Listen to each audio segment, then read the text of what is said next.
ಉಗ್ರರ ಗುಂಡಿಗೆ ಎದೆಯೊಡ್ಡಿದವರ ಹೃದಯ ಸ್ಪರ್ಶಿ ಕಥೆಗಳು ಕೇಳಿದ್ರೆ ನಿಜಕ್ಕೂ ಕೂಡ ಪ್ರತಿಯೊಬ್ಬರಿಗೂ ಕಣ್ಣೀರು ಬರುತ್ತೆ. ಒಂದು ವಾರದ ಹಿಂದೆ ಮದುವೆಯಾಗಿ ಹನುಮೂನಿಗೆ ಬಂದಂಥವರು ಕೂಡ ಉಗ್ರರ ಪಾತಕ ಕೃತ್ಯಕ್ಕೆ ಬಲಿಯಾದಂಥವರ ನೋವಿನ ಕಥೆಗಳಿವೆಲ್ಲವೂ ಕೂಡ.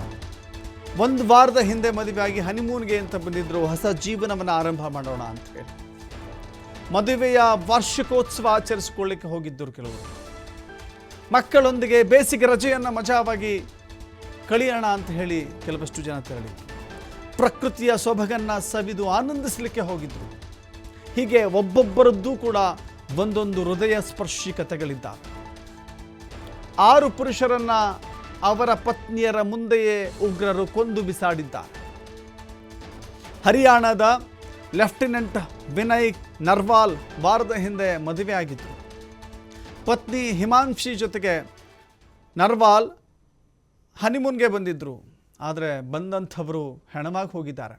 ಇನ್ನು ಕಾನ್ಪುರದ ನಿವಾಸಿ ಶುಭಂ ಅವರದ್ದು ಕೂಡ ಇಂಥದ್ದೇ ದುರಂತ ಕತೆ. ಪತ್ನಿ ಸೇರಿದಂತೆ ಕುಟುಂಬದ 11 ಸದಸ್ಯರೊಂದಿಗೆ ಈ ಸ್ಥಳಕ್ಕೆ ಬಂದಿದ್ದರು. ನಿನ್ನನ್ನು ಸಾಯಿಸಲ್ಲ, ಯಾಕೆಂದರೆ ನೀನು ಹೋಗಿ ಮೋದಿಗೆ ಹೇಳಬೇಕು ಹೀಗಂತ ಶುಭಂ ಪತ್ನಿ ಈಶಾನ್ಯಗೆ ಹೇಳಿದ್ರು. ಭಯೋತ್ಪಾದಕರು ರಾಯಪುರದ ಉಕ್ಕಿನ ಉದ್ಯಮಿ ದಿನೇಶ್ ಅವರದ್ದು ಕೂಡ ಇನ್ನೊಂದು ಕತೆ. ವಿನಯ್ ಶುಭಂ ಹನಿಮೂನಿಗೆ ಬಂದು ಹೆಣವಾದರೆ ದಿನೇಶ್ ವಿವಾಹ ವಾರ್ಷಿಕೋತ್ಸವಕ್ಕೆ ಆಚರಿಸಲು ಬಂದು ಹೆಣವಾಗಿದ್ದಾರೆ. ಒಬ್ಬೊಬ್ಬರದ್ದು ಒಂದು ಕತೆ. ಹೇಳಿ ಕೇಳಿ ಮದುವೆ ಅಂತ ಹೇಳಿದ್ರೆ ಹೊಸ ಜೀವನ ಆರಂಭ ಆಗುತ್ತೆ. ಇಬ್ಬರು ಪರಸ್ಪರ ಮದುವೆಯಾಗಿ ಆಕೆಯ ಕೈಯಲ್ಲಿ ನೀವು ಗಮನಿಸ್ತಾ ಇದ್ದೀರಿ, ಕೈಯಲ್ಲಿ ಹಾಕಿದ್ದಂಥ ಕೆಂಪು ಬಳೆಗಳು, ಕೆಂಪು ಗಾಜಿನ ಬಳೆಗಳಿದ್ದಾವೆಲ್ಲ ಹಾಗೇ ಉಳಿದುಕೊಂಡಿದ್ದಾವೆ.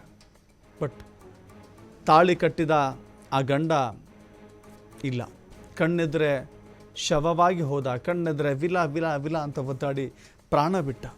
ಎಂಥವರ ಮನ ಕಲಕುವಂಥ ದೃಶ್ಯಗಳಿವೆಲ್ಲವೂ ಕೂಡ. ಒಬ್ಬೊಬ್ಬರದ್ದು ಒಂದು ನೋವಿನ ಕಥೆಗಳಿದ್ದಾವೆ, ಒಬ್ಬೊಬ್ಬರದ್ದು ಒಂದು ಹೃದಯವನ್ನು ಟಚ್ ಮಾಡುವಂಥ ಘಟನೆಗಳಿದ್ದಾವೆ.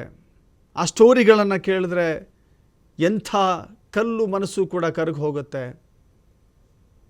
ಇಂಥ ಘಟನೆ ನಿಜಕ್ಕೂ ಕೂಡ ಎಂದೂ ಯಾರೂ ಊಹಿಸದಂಥ ಘಟನೆಗಳಿವೆಲ್ಲವೂ ಕೂಡ. ಮದುವೆಯಾದಂಥವರಿಬ್ಬರು ಹೊಸ ಜೀವನವನ್ನು ಆರಂಭ ಮಾಡಬೇಕು. ಹೇಳಿ ಕೇಳಿ ಕಾಶ್ಮೀರ, ಇದು ಪ್ರೇಮ ಕಾಶ್ಮೀರ, ಹನಿಮೂನ್ಗೆ ಸೂಕ್ತವಾದ ಸ್ಥಳ, ಭೂಮಿ ಮೇಲಿನ ಸ್ವರ್ಗ ಅಂತ ಹೇಳಿ ಬಂದರೆ ನರಕವನ್ನೇ ತೋರಿಸಿಬಿಟ್ರು ಪಾಪಿಗಳು. ಇನ್ನು ಕೆಲವರು ಮಕ್ಕಳು ರಜೆ ಎನ್ನುವ ಕಾರಣಕ್ಕಾಗಿ ಮಕ್ಕಳಿಗೆ ಅಲ್ಲಿನ ಪ್ರದೇಶಗಳನ್ನು ತೋರಿಸಬೇಕು, ಅಲ್ಲಿನ ಪ್ರದೇಶಗಳಲ್ಲಿ ಸುತ್ತಾಡಿಸ್ಬೇಕು, ಇದು ಜೀವಮಾನದ ಕನಸು.